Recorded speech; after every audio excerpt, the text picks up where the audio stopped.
పశ్చిమాసియాలో యుద్ధ జ్వాలలు ఎగిసిపడుతున్నాయి. అమెరికా, ఇరాన్ మధ్య భీకర స్థాయిలో దాడులు, ప్రతిదాడులు కొనసాగుతూనే ఉన్నాయి. ఇరాన్పై వరుసగా 5వ రోజు అమెరికా దాడులు చేస్తోంది. దక్షిణ ఇరాన్లోని పలు ప్రావిన్లపై క్షిపణులతో విరుచుకుపడుతోంది. బందర్ అబ్బాస్, చాబహార్, బామూర్, సిరిక్, కేష్మ్ ద్వీపంలో పేలుళ్లు సంభవించాయి. ఈ పేలుళ్ల దాటికి హార్మూజ్ ఖాన్ పలువురు మృతి చెందారు.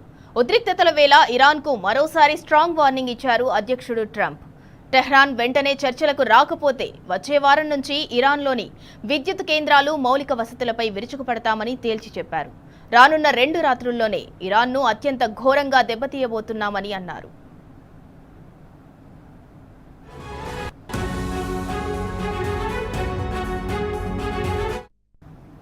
మరోవైపు అమెరికా దాడులకు ప్రతీకారంగా గల్ఫ్ దేశాల్లోని అమెరికా సైనిక స్థావరాలను టార్గెట్ చేసింది ఇరాన్. కువైట్, బహ్రెయిన్లోని అమెరికా వైమానిక స్థావరాల్లో ఉన్న డ్రోన్లను ధ్వంసం చేసినట్లు ఐఆర్జీసీ పేర్కొంది.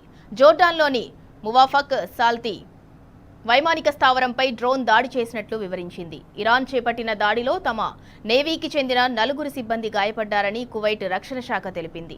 దాడుల దృష్ట్యా బహ్రెయిన్, కువైట్, ఖతార్, యుఏఈ గగనతలంలో ఒమన్ గల్ఫ్ మీదుగా కార్యకలాపాలు నిర్వహించవద్దని పలు విమానయాన సంస్థలు నిర్ణయించాయి. క్షిపణులు, డ్రోన్ల దాడులు, యుద్ధ విమానాలు, వైమానిక రక్షణ వ్యవస్థల వినియోగం పౌర విమానయానానికి తీవ్ర ముప్పును కలిగించే అవకాశం ఉందని పేర్కొన్నాయి.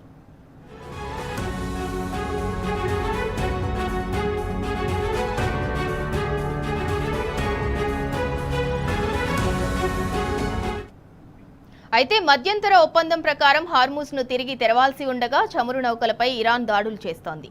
దీంతో హార్మూజ్ను తామే బలవంతంగా తిరిగి తెరుస్తామని అమెరికా హెచ్చరిస్తోంది. ఈ నేపథ్యంలోనే ఇరాన్ ఓడరేవులను దిగ్బంధించినట్లు యుఎస్ సెంట్రల్ కమాండ్ తెలిపింది. హార్మూజ్లో ఇరాన్ నౌకలను అడ్డుకునేందుకు మిడిల్ ఈస్ట్లో 20కు పైగా యుద్ధ నౌకలు, 100కు పైగా యుద్ధ విమానాలను మోహరించామని పేర్కొంది. కాగా ఇరాన్, అమెరికా మధ్య మళ్లీ ఉద్రిక్తతలు పెరుగుతుండటం ప్రపంచ దేశాలను ఆందోళనకు గురిచేస్తోంది. ఇరు దేశాల మధ్య దౌత్యపరమైన పరిష్కారం లభించకపోతే పూర్తిస్థాయి యుద్ధంగా తీవ్ర రూపం దాల్చే అవకాశాలున్నాయంటున్నారు నిపుణులు.